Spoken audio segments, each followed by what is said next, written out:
Welcome,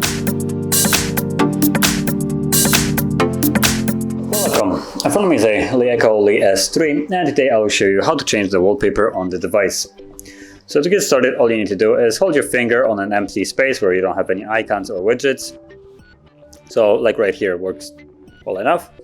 And once you do, it will minimize as you just seen. Then you have the three options right here. So tap on the wallpapers, and here it gives you access to all the preloaded ones. So the ones that come with the device. Or you can also tap on My Photos, and if you have any photos, they will be right here. But unfortunately, as you can see, I have no pictures, so I have nothing to choose from here. I'm just gonna go back to the preloaded ones. And all you need to do is tap on the one that you want. And once you do, you can see it automatically right here. And from there, tap on Set Wallpaper, and you're done. So if you found this video helpful, don't forget to hit like, subscribe, and thanks for watching.